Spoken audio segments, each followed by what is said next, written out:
Continuamos, amigos y amigas, el día de hoy y en esta semana muy especial para muchos cristianos en el mundo, conversando con el profesor Gabriel Andrade sobre el personaje de Jesús.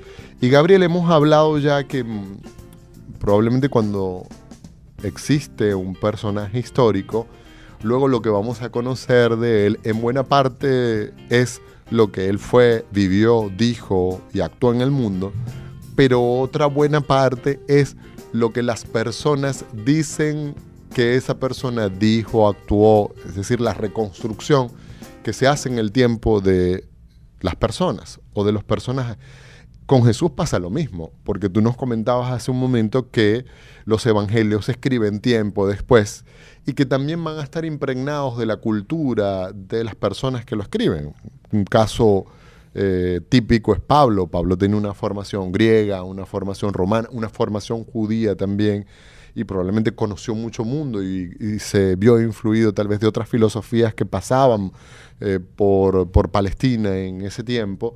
O sea, que tenía también una cultura muy amplia, tal vez mucho más amplia que el resto de los evangelistas o incluso que los mismos apóstoles, que no eran precisamente unos letrados. No, entonces, eran pescadores la mayoría. Eran pescadores, eran campesinos, en fin, ¿no? Es decir, cómo conocer la vida de una persona, pero que nos la cuenta no esa persona, sino otra. Claro, bueno, esa es la ardua labor del historiador. O sea, separar lo creíble de lo no creíble en los evangelios. Y como te digo, hay algunas cosas que son creíbles, pero hay muchas otras que no. Y ni siquiera los mismos historiadores seculares que no tienen ningún compromiso con la religión se ponen de acuerdo sobre qué es lo creíble. Pero por lo menos hay algunas cosas que sí son creíbles, que son las que te he comentado. Por lo menos la crucifixión, eso casi nadie lo disputaría. Y el hecho de que Jesús fue un discípulo de Juan Bautista y bautizado por él, tampoco casi nadie lo disputaría. Luego viene el ámbito de las enseñanzas. Hay unos temas que, sin recitar los pasajes bíblicos, pero que en líneas generales podríamos ver el tema de la igualdad. Sí, bueno, todo esto se enmarca, creo yo, y de nuevo, esto es una interpretación que yo doy como historiador, en el mensaje apocalíptico. O sea, el mensaje apocalíptico surgía cuando, sobre todo en la época de Jesús, los imperios foráneos ocupaban las tierras que hoy conforman Palestina e Israel. Entonces, claro, como el pueblo judío había sido humillado, siempre había quedado la esperanza de que todo eso iba a cambiar, pero no por la acción de nuestra rebelión, sino porque Dios iba a irrumpir trayendo un reino y iba a expulsar a los invasores y iba a reivindicar a los oprimidos. Entonces, después de tanto sufrimiento, siempre había quedado la esperanza de que muy pronto, quizás mañana, quizás dentro de un mes, iba a llegar ese reino de Dios que se iba a imponer sobre la tierra de forma violenta. No es que el reino de Dios se construye con paz y amor. No.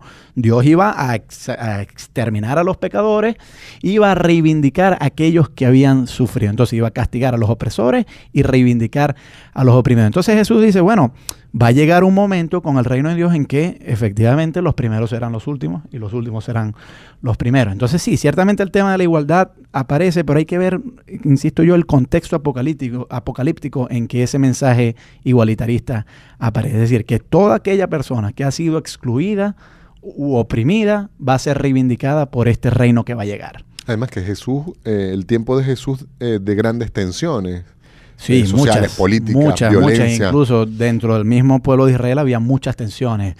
Por ejemplo, estaba la cuestión sobre qué hacer frente al dominio romano. Los saduceos, que eran los que dominaban la casta sacerdotal de Jerusalén, eran colaboracionistas con los romanos. Y decían, aceptemos a los romanos. Ellos nos permiten tener nuestras festividades religiosas y nosotros pagamos un tributo y bueno, nos va bien así. Pero no todos opinaban así. Los esenios eran un grupo apocalíptico que se había retirado al desierto y ellos continuamente anunciaban que iba a llegar un momento en que el reino de Dios se iba a imponer. Y otro grupo eran los celotes. Los celotes, estos sí eran de la idea de que había que llevar a cabo una revolución armada para sacar a los romanos. Jesús, que estaba más cerca de los esenios, tal vez. Se ha especulado que sí, por su mensaje apocalíptico, pero yo lo veo poco plausible. Es decir, el hecho de que coincidan en su mensaje apocalíptico no implica que Jesús haya propiamente sido un esenios.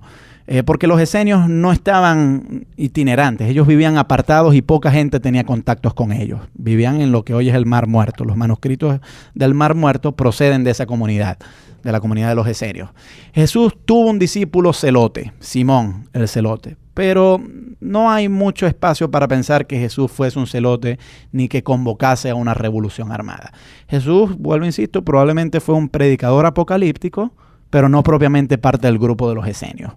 Y por supuesto estaba opuesto a los saduceos, era el grupo al cual él más se oponía, los saduceos. Ciertamente, posteriormente se da una jugada dentro del Imperio Romano, dentro de Roma, que es el asumir la religión cristiana, y eso le va a dar, por un lado, una cierta unicidad al imperio en el ámbito de lo religioso, y también le da un trampolín para saltar a la proyección máxima.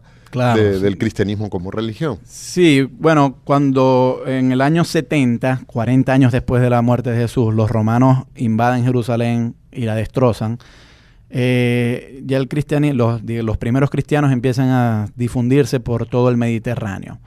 Pero los primeros 3 siglos, los primeros 300 años de cristianismo, el cristianismo fue una religión perseguida. Hay algunos historiadores que dicen que quizás esas persecuciones se han exagerado, de que realmente no fue tanto. Pero ciertamente varios emperadores sometieron a persecución a los cristianos. Que es cuando hablamos del tema de las catacumbas, de los exactamente, la época de Nerón y el emperador que vino después. El que hizo cambiar todo eso fue realmente Constantino. En el siglo IV, en los años 300 y pico después de Cristo, Constantino toleró el cristianismo. Es decir, no fue que lo hizo una religión oficial, pero él mismo se hizo un cristiano y emitió un edicto donde se toleraban a los cristianos. Y a partir de entonces, el cristianismo, ya después, con otro emperador que vino después, sí se hizo la religión oficial del imperio. Y entonces, de ser perseguidos, pues pasaron a ser la religión oficial del imperio. Y claro, esto propició también que luego ellos persiguieran a los que no eran cristianos. Hay una cosa interesante, Alex, que es que en los primeros siglos del cristianismo, la religión cristiana era sumamente diversa, mucho más diversa de lo que es hoy en día. Si tú haces un arqueo de cuáles son los grupos cristianos que existen hoy, te puedes llevar por lo menos 10.000, 20.000 denominaciones, sobre todo en el protestantismo. Más o menos algo parecido hubo en los primeros siglos del cristianismo. Es decir, nosotros tenemos la idea de que las creencias cristianas eran bastante homogéneas, de que todo el mundo creía más o menos la misma cosa, pero no, hubo muchísimas sectas que en esos primeros siglos tenían disputas entre ellos sobre cómo interpretar Dios, el Espíritu Santo, etc. Para terminar, de los elementos que se le atribuyen a Jesús dentro de sus enseñanzas, desde la perspectiva secular, ¿con cuáles para ti que serían centrales nos podemos quedar? Bueno, en primer lugar, la idea del fin del mundo. O sea, Jesús creía que el mundo se iba a acabar. En función de eso, él derivó una ética muy importante, que decía, miren, si a ti te tratan mal, no resistas, ofrece la otra mejilla. Pero no es solamente por la cuestión del perdón, sino la cuestión de que no tiene sentido oponerse a eso si ya el mundo se va a acabar. Si a ti te tratan mal, aguante un poquito, que ya todo está por acabarse y Dios va a intervenir y va a reivindicar a los oprimidos. Por supuesto, el mundo no se acabó. Llevamos 2000 años esperando ese fin y el regreso de Jesús, la segunda venida. Pero la ética ha quedado y ha servido para mucho. Es decir, gracias a la ética cristiana, yo creo que la violencia entre los seres humanos pues ha logrado ser contenida. Entonces, pero yo sí creo que hay que tener presente de que la ética cristiana se ubica, la ética de Jesús, la que predicó Jesús, se ubica en un contexto apocalíptico, que no es el nuestro. Hay algunas sectas apocalípticas hoy en día, ¿no? Los adventistas del séptimo día, los testigos de Jehová, muchos grupos protestantes. Ellos ven con mucho entusiasmo de que el fin ya está por llegar y ven señales de que el libro Apocalipsis se está cumpliendo, ese tipo de cosas. Pero nosotros, tú y yo, por ejemplo, no somos apocalípticos. O sea, tú y yo no creemos que el mundo se va a acabar mañana. Pero en época de Jesús, esa era la creencia. Entonces, muchas de estas creencias y muchas de estas enseñanzas de Jesús derivan de esa creencia fundamental. En todo caso, esto es un tema muy abierto a debate. Hay algunos historiadores seculares incluso que no estarían de acuerdo con lo que yo estoy diciendo, pero yo me adscribo a un gran historiador secular de la vida de Jesús que se llamó Albert Schweitzer, que fue realmente quien marcó la pauta para entender a Jesús como un profeta apocalíptico. Bueno, hoy hemos querido ofrecer esta visión de este personaje. De seguro que a ustedes, amigos y amigas, les habrá inquietado mucho de los planteamientos que hemos hecho. Creo que esto nos da pie para investigar, para averiguar, para ir incluso un poco más allá del elemento de la fe, que es otra dimensión, que no tocamos aquí, por supuesto, para nada, pero de seguro que esta semana nos vendría bien indagar un poco más sobre este personaje de la historia. Gabriel, gracias, muy amable, que estés muy bien. A ti. Y a ustedes que nos escucharon el día de hoy, les deseamos que tengan una muy buena semana. En el control técnico nos acompañó Hasbi Díaz y Jairo González. En la producción y asistencia al programa, Norelba Torres, y quien les habla, Alexander Hernández. Que estén muy bien. Hasta pronto. Y que también van a estar impregnados de la cultura de las personas que lo escriben. Un caso típico es Pablo. Pablo tiene una formación griega, una formación romana, una formación judía también, y probablemente conoció mucho mundo y se vio influido tal vez de otras filosofías que pasaban por Palestina en ese tiempo. O sea, que tenía también una cultura muy amplia, tal vez mucho más amplia que el resto de los evangelistas o incluso que los mismos apóstoles, que no eran precisamente unos letrados. No, Entonces, eran pescadores la mayoría. Eran pescadores, eran Sí. campesinos.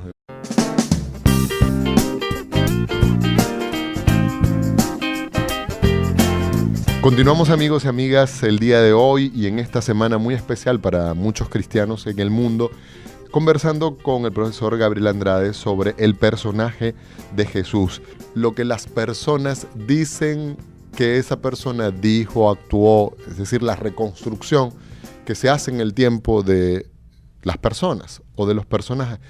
Con Jesús pasa lo mismo, porque tú nos comentabas hace un momento que los evangelios se escriben tiempo después. Y Gabriel, hemos hablado ya que probablemente cuando existe un personaje histórico, luego lo que vamos a conocer de él en buena parte es lo que él fue, vivió, dijo y actuó en el mundo, pero otra buena parte es